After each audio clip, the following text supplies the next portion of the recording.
Fundadora del Círculo Armónico del Cáncer, espacio terapéutico para pacientes y familiares oncológicos. En el 2012 recibió el Premio Nacional a la Mujer del Año por su labor dedicada a niños con cáncer. En 2013 publicó Debajo de mi piel, con prólogo del doctor Juan Ramón de la Fuente, historia basada en hechos reales que hablan de la vida, la enfermedad y la muerte. En marzo de 2017 publicó la novela erótica Que quede entre nosotros, un bestseller de Plaza y Hannes, editorial Penguin Random House, Mondadori. Finalmente, en 2019 publicó el thriller psicológico basado en hechos reales Cuídame de ti. Ha impartido cursos y conferencias en diversas instituciones y universidades en México y en el extranjero. Desde el 2020 es conductora del programa de radio Café Sin Ego y columnista en el periódico La Unión de Morelos. En esta ocasión nos va a presentar su conferencia. Esta va a estar dividida en 3 partes. La primera, ella expondrá sus puntos y posteriormente se generará un diálogo con Christian Duverger, a quien ustedes conocen y considero ya no necesario presentar. Y la última parte, la tercera, Mónica Salmón nos brindará sus conclusiones. Muchísimas gracias por su presencia. Aquel que tenga ojos para ver y oídos para oír, se convencerá de que los mortales no pueden guardar ningún secreto. Aquel cuyos labios callan, se delata con la pluma de los dedos. El secreto quiere salirse por todos los poros, y por eso es posible dar cima a la tarea de hacer consciente lo anímico más oculto. Sigmund Freud. Hola, soy Mónica Salmón, psicóloga clínica y escritora. Hoy vengo a compartir con ustedes algo muy interesante, pero antes que nada me gustaría darle las gracias a Christian Duverger y al comité organizador del coloquio por darme el espacio de ser parte de este distinguido grupo. Sobre todo por darme la oportunidad de entrar al controversial tema de la huella inconsciente de la pluma de Hernán Cortés. Me siento muy honrada de poder compartir la mesa con grandes historiadores académicos y artistas. Les agradezco el espacio y sobre todo su tiempo de estar aquí conmigo. No soy historiadora y no pretendo sellar juicio sobre la vida de Cortés. Les quiero compartir cómo llegué aquí, pero sobre todo, cómo llegó la gran figura de Hernán Cortés a mi diván. En el año 2018, la revista Artes de México de Alberto Ruiz Sánchez cumplió 30 años. Entre risas y aplausos nos sentamos en la misma mesa con Christian Duverger y su maravillosa esposa Joëlle. Ya se podrán imaginar, nuestro tema de conversación de esa noche fue, por supuesto, Hernán Cortés. En la cena escuchaba con mucha atención el acento encantador francés de Duverger hablando con una gran pasión sobre la vida de Cortés. Confieso que yo tenía un Cortés que me raspaba a la mitad del pecho, un Cortés que me obligaba a tomar una pausa y a respirar profundo. Dicen que las narrativas son más importantes que las realidades. La narrativa que a mí se me había contado de niña sobre la figura de Cortés era una narrativa que me marcaba con una profunda herida. Desafortunadamente, hoy, más allá de curar y entender esa herida, nos están contando una historia que sangra. Como psicóloga, sé que somos el resultado de los detalles del pasado. Por eso me interesó mucho la narrativa que me ofreció Duverger esa noche sobre mi propia historia. Al día siguiente fui con prisa en búsqueda de sus libros.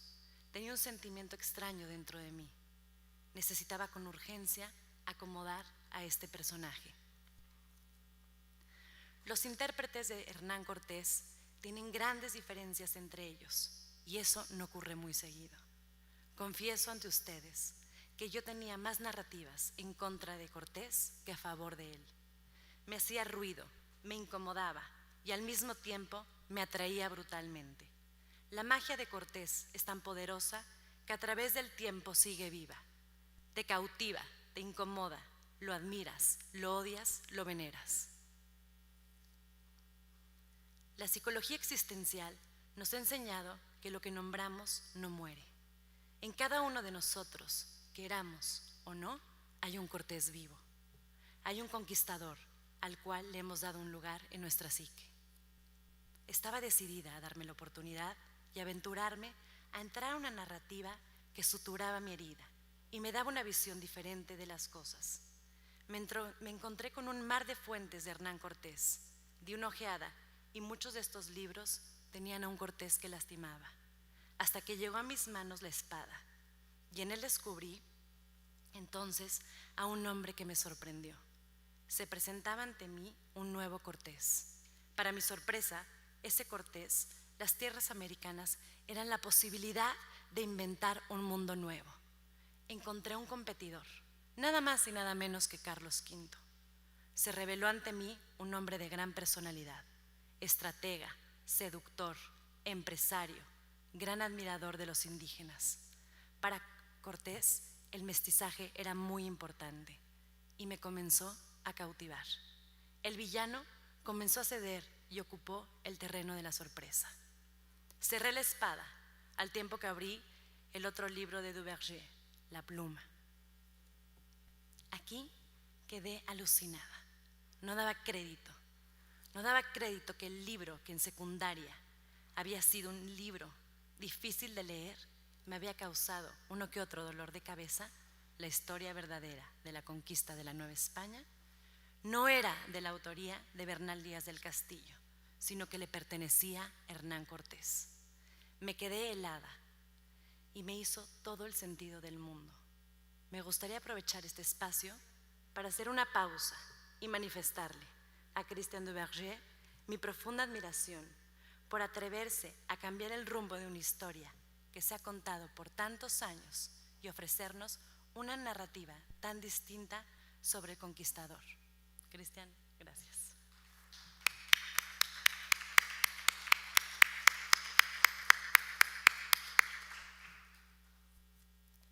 Quedé completamente seducida por la pluma de Cortés. Esto me llevó a releer por gusto y con gran entusiasmo las cartas de relación y la historia verdadera de la conquista de la Nueva España. Encontrarme un Cortés cronista de sí mismo me hizo no resistirme a llevarlo respetuosamente, sin faltar a la gran figura que fue, y hacerle un perfil psicológico. Hernán Cortés nació en 1482 o en 1484. No se puede determinar la fecha exacta. Por sus escritos, los historiadores han podido construir una buena parte de su biografía. Nació en la ciudad de Medellín. Era un pueblo incómodo para vivir. Demográficamente era un lugar donde la gente trataba de salir para encontrar una mejor vida. Sus padres eran Martín Cortés de Monroy y Catalina Pizarro. No tuvo hermanos, fue hijo único. En Cortés sus progenitores proyectaron el deseo al disfrute de los privilegios de la nobleza, la dignidad, la caballerosidad y la lealtad. Como hijo único, cargó todas las expectativas de sus padres. Los pensamientos morales y éticos de su familia construyeron en Cortés un superyo cargado de autoexigencias, siempre en búsqueda de la grandeza.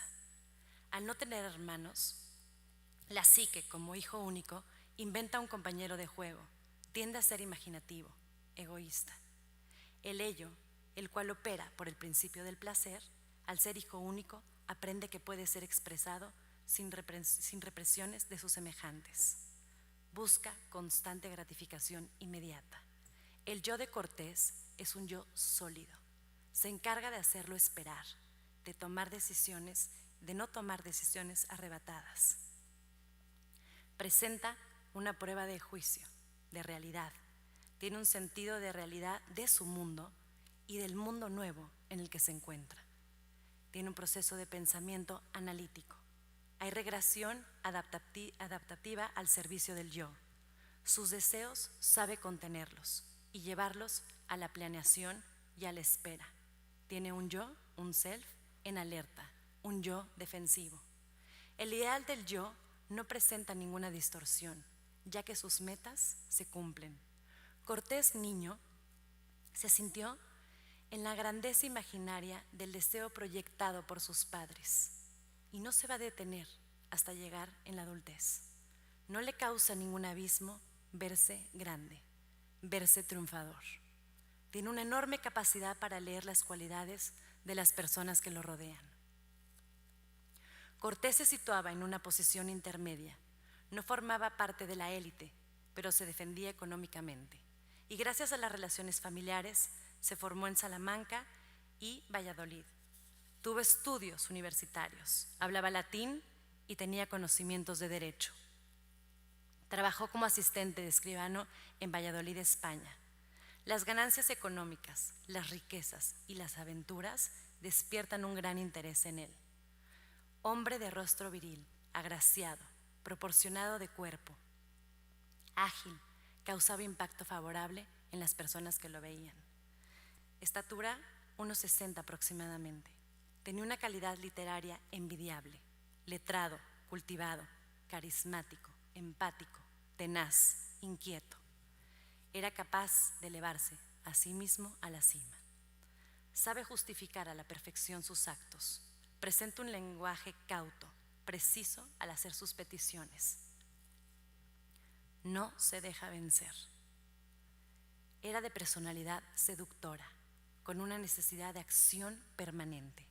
Sabía elevar el comportamiento de sus hombres y dirigir y dar órdenes con facilidad y autoridad. Sabía conseguir recursos propios y ajenos. Se ganaba y lograba mantener la confianza del otro.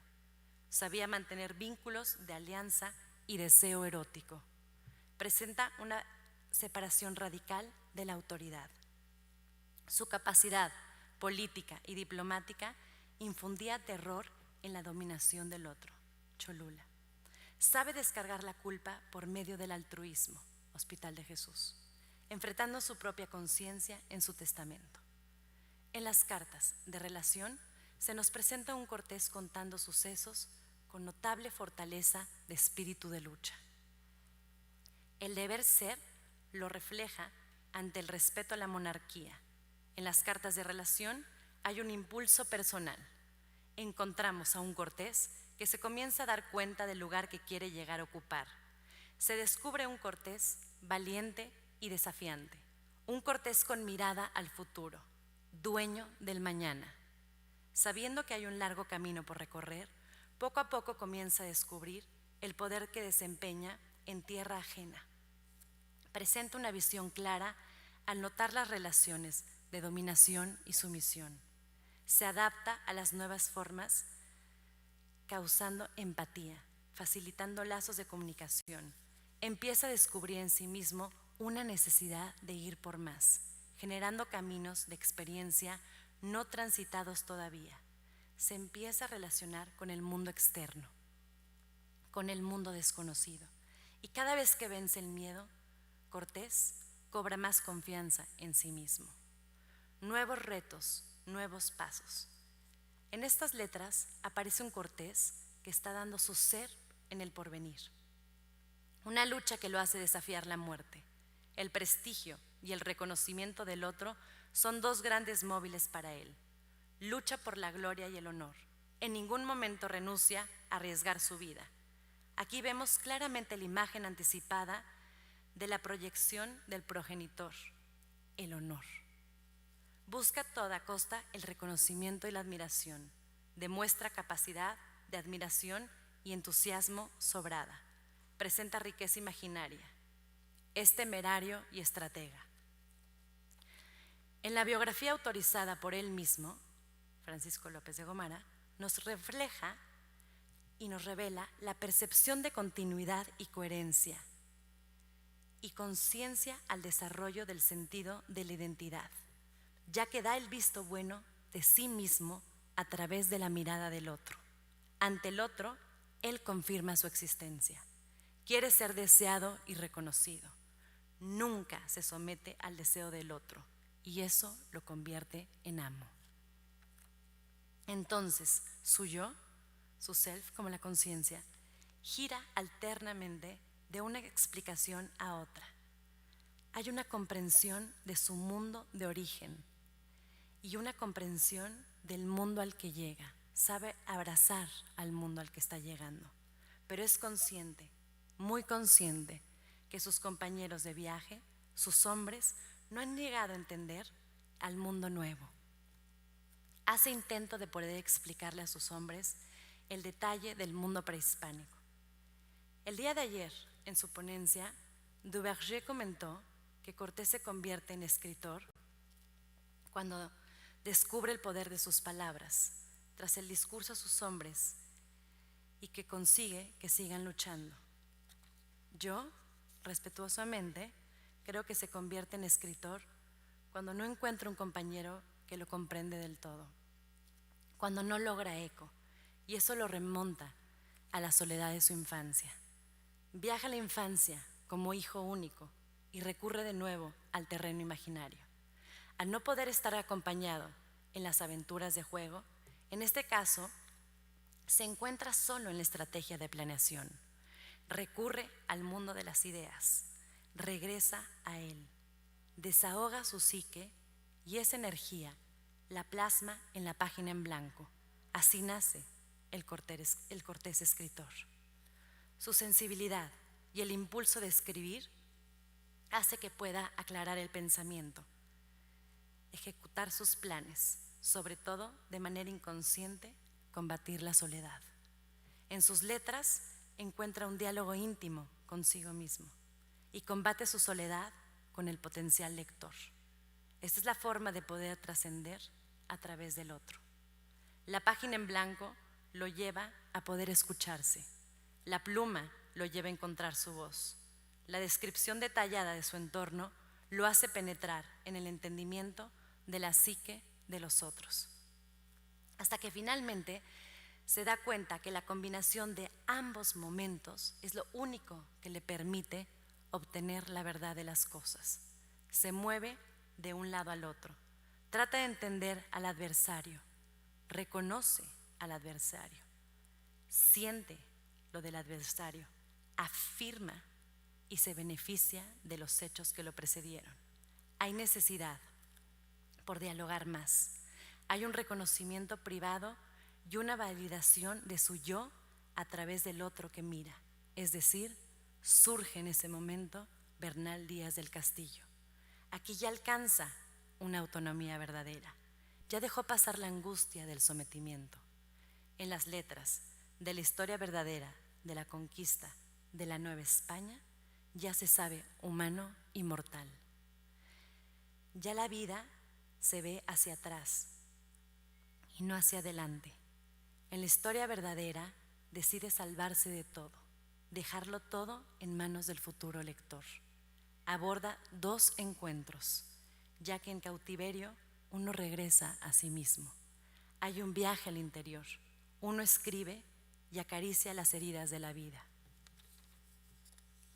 Su yo está hecho de varias identidades: el amo, el guerrero, el conquistador, el escritor. Entonces, es el escritor ahora que cobra vida. Su mirada está en el pasado.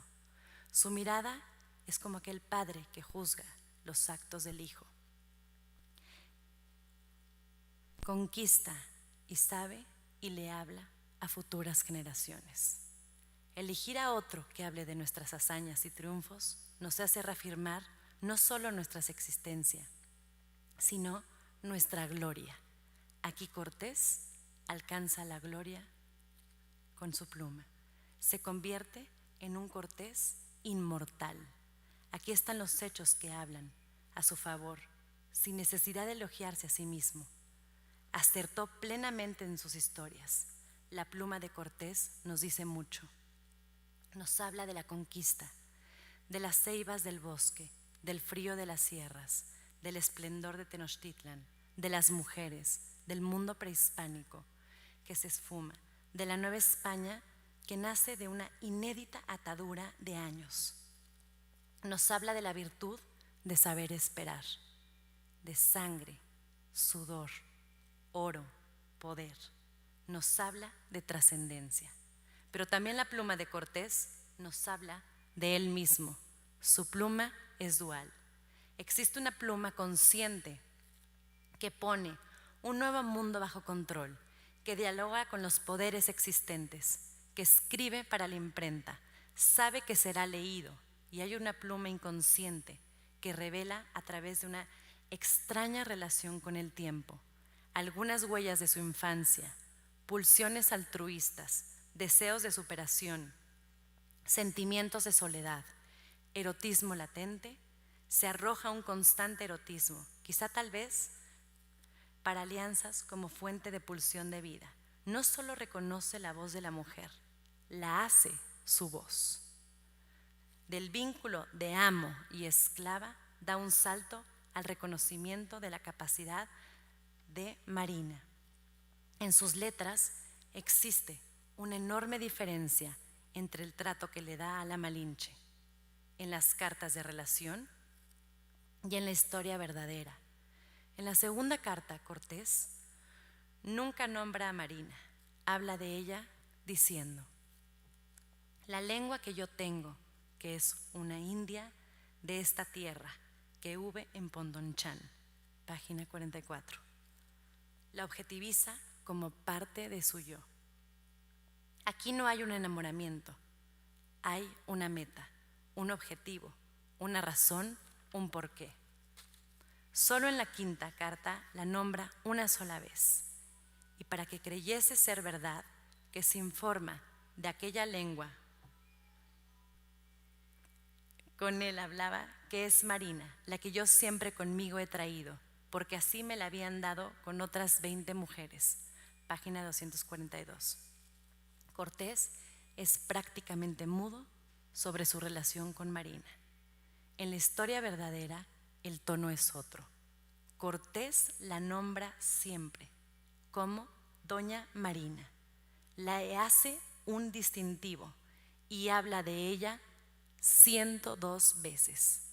Y no fue nada todo ese presente en comparación de 20 mujeres. Y entre ellas, una excelente mujer se dijo Doña Marina. Y aquí siempre alaba la figura de su amante. Bien, le parecía en su persona. Fue tan excelente mujer y buena lengua, a esta costa la traía siempre Cortés consigo. Jamás vimos flaqueza en ella, sino muy mayor esfuerzo. Basta conseguir en la historia verdadera un capítulo entero a Marina, número 37, dándole un reconocimiento y agradecimiento. Tenemos aquí un Cortés que escucha, que nos habla de la infancia de Marina, de sus padres, de sus hermanos, de la grandeza de espíritu que la habita al otorgarle el perdón a su madre y hermano. Un Cortés consciente, que escucha, es empático, pero también aquí hay un Cortés amoroso. En las cartas de relación, Cortés hace una distancia con el vínculo con Marina. Tiene un plan, una meta y un porqué, independientemente del vínculo de amo y esclavo, independientemente de su lengua, hay un amor de uso. En la historia verdadera hay amor, nostalgia, anhelo y un homenaje a Marina. Hace justicia al papel sumamente importante de Doña Marina, como mujer y como individuo. Alabar a Marina es un homenaje a la mujer y es desvanecer sus culpas ante las otras mujeres, sus amores mutilados. Los compensa al homenajear a la Malinche. La fascinación es que ella entiende a Cortés. Ella es su voz, es su alter ego. La Malinche lo entiende, lo acompaña, lo saca de su soledad. Dos mundos fusionados, dos mundos con una mirada, con una misma mirada. Aquí hay un vínculo amoroso. Ser la voz anticipada del otro, confiar que el otro hablará por mí. Por otra parte, su pluma es evolutiva. Las cartas de relación son obras de juventud. La historia verdadera de la conquista de la Nueva España es un libro de vejez. Hernán tiene 35 años cuando escribe la segunda carta y más de 60 cuando termina la historia verdadera en Valladolid. Al final de su vida, habla de sí mismo como ese padre que juzga la vida intrépida de su hijo. Se desdobla en la autocrítica, en un proceso fascinante. Hace un espejismo de sus memorias con la proyección que quiere dejar en el futuro sobre él mismo. El escritor Cortés disuelve la separación por medio de sus letras entre el Hernán con un futuro y el Cortés con un pasado de autonomía y fortaleza psíquica.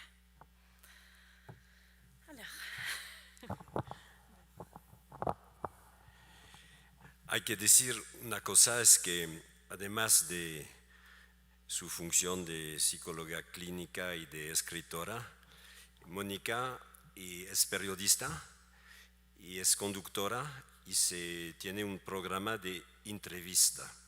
Entonces hoy su idea fue de pasar después de lo escrito, regresar a la oralidad, y me pidió que le entrevistara.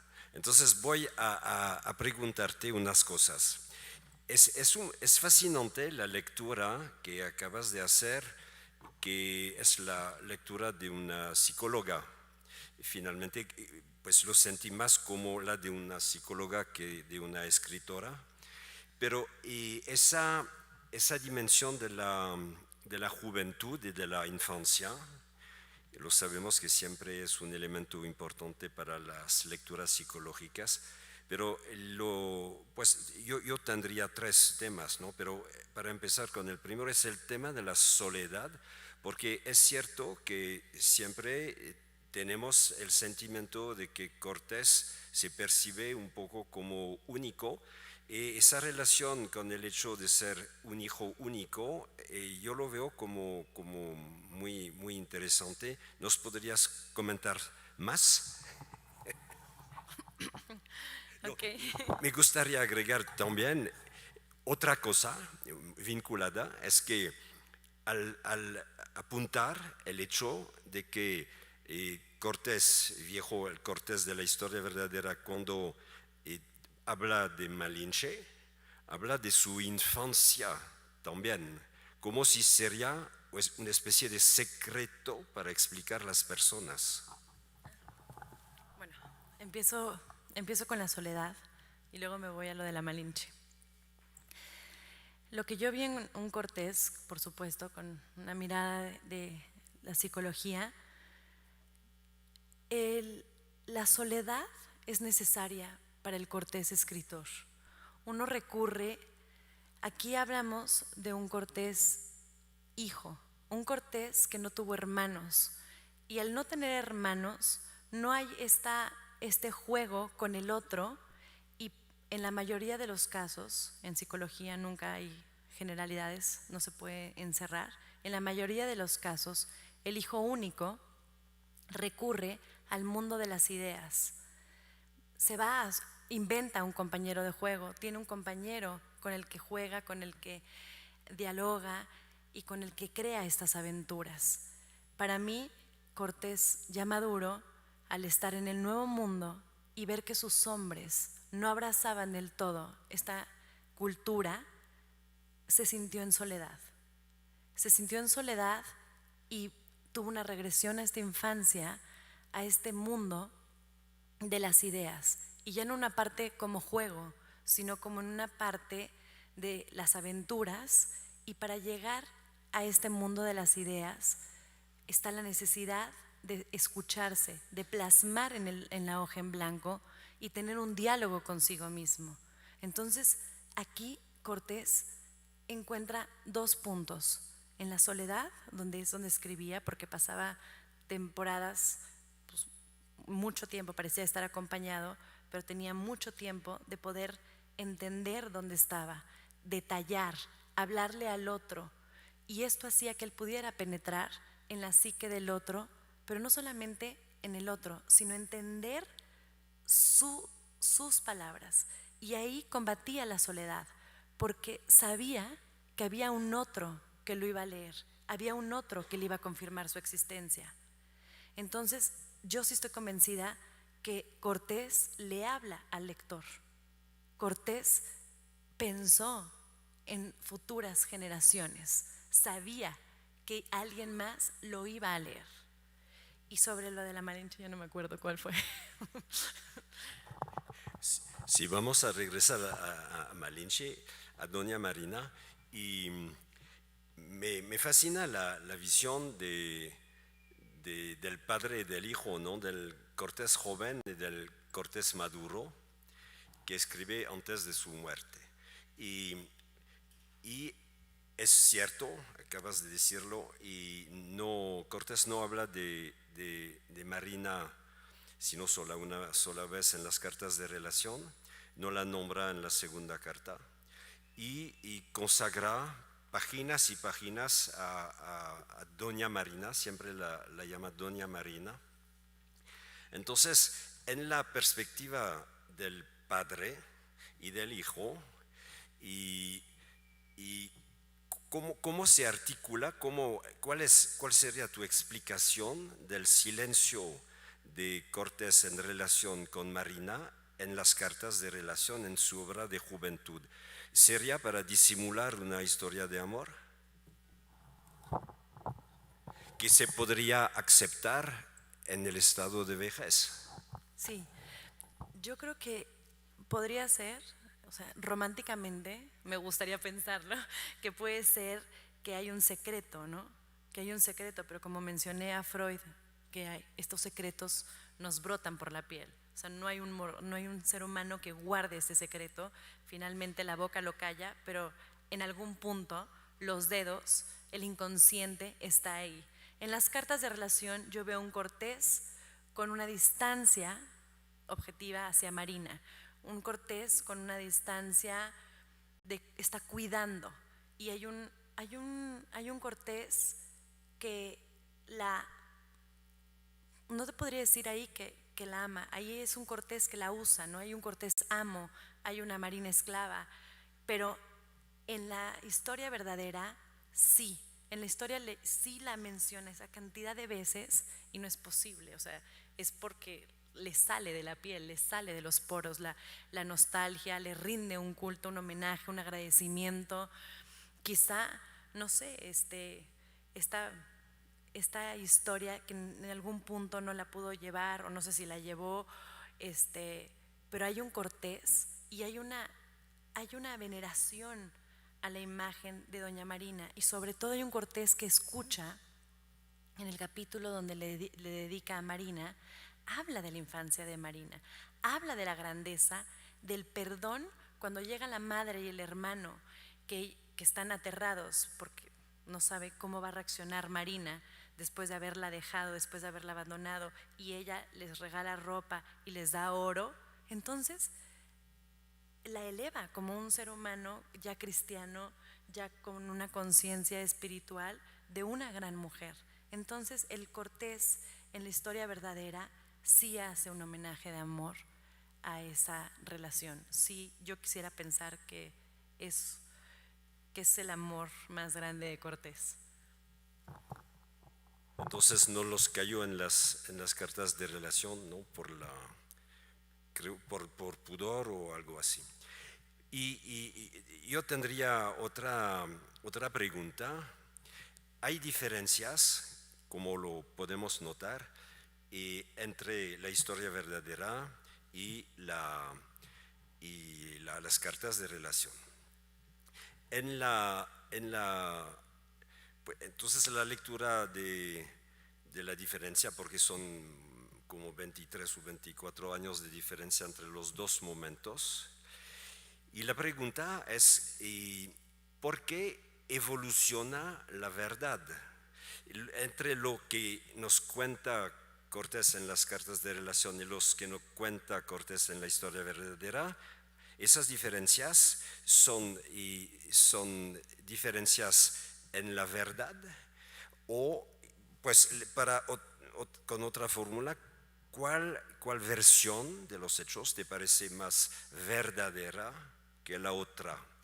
Y si también hay que proponer una explicación de esas diferencias. ¿Por qué cayó Cortés hay algo en las cartas y por qué lo dice 25 años después? ¿Cuál es la relación de Cortés con la verdad en la carta de relación y con la verdad, con la historia verdadera? Hay que decir que la palabra historia verdadera probablemente no es el título que dio Cortés, lo inventó Ramón en 1632, pero eso es la pregunta, ¿no? Después de oír tus palabras, es la pregunta sobre el grado de verdad de la versión del hijo y de la versión del padre. ¿Hay que confiar más en el hijo o en el padre? Bueno, yo veo aquí en las cartas de relación un Cortés con muchísimo ello, con esta pulsión de vida, con esta pulsión del mañana, con esta fuerza, con esta entrega, con esta sed, con esta hambre. Hay un Cortés que tiene un futuro. En la historia no tiene un futuro, él tiende a esa gloria, a esa inmortalidad, a quedar.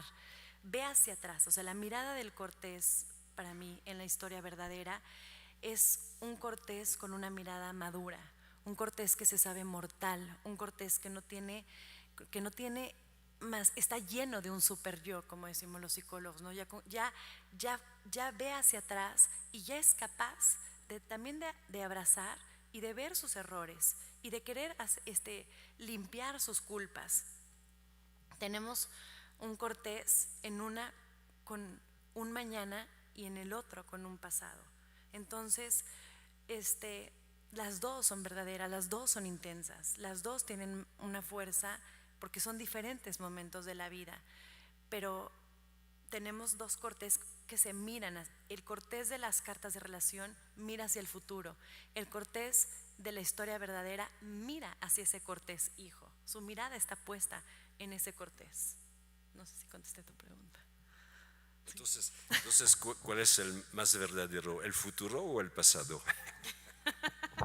¿Qué dice la psicóloga? Cristian, me comprometes. Pues como intuición, ¿no? Yo creo que el Cortés viejo, a mí me gusta el Cortés viejo, me gusta mucho cómo es mucho más consciente. Para mí ese es el verdadero, que ya hay un análisis de él mismo y de sus acciones. Es que es un Cortés mucho más consciente de sí mismo. Pues es excelente, la historia verdadera finalmente es verdadera. Te dejo concluir. Gracias. Pasé. Me parece muy bien. Entonces, lo que yo creo es que en la historia verdadera de la conquista de la Nueva España encontramos un Cortés absolutamente enfocado en construir y reconstruir los hechos de la conquista y otorgar a la posteridad una imagen favorable de sí mismo. Pero su faz más importante no es aquella que la vincula a la estructura del lenguaje, en su dimensión de hacer énfasis en lo verdadero, sino aquella que muestra la división del sujeto contra sí mismo, desbaratando la idea de que él busca su propio y su mayor bien. Aquí Cortés se hace responsable de su identidad. Cortés pensó en las futuras generaciones. Tuvo la necesidad de dejar por escrito una versión que acomode su nombre en el futuro. Sabe que sus adversarios están heridos de amor propio y necesitarán, los mestizos, una nueva identidad.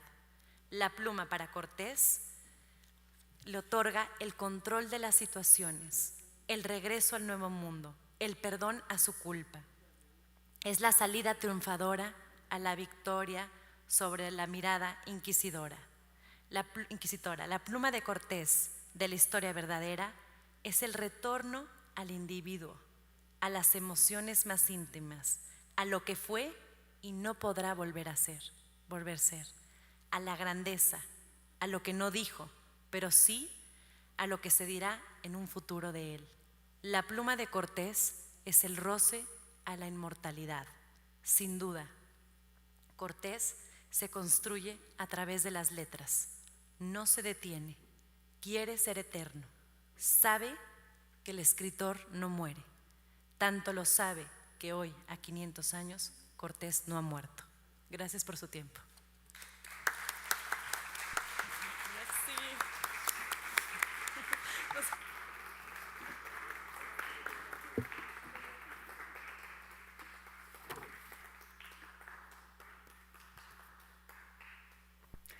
El Gobierno del Estado de Guanajuato, la Universidad de Guanajuato y la Fundación Cervantina de México AC, a través del Museo Iconográfico del Quijote, otorgan la presente constancia a Mónica Salmón por su conferencia La huella inconsciente en la pluma de Cortés. Muchísimas gracias por su presencia, por la participación de Duverger, y entrego la constancia.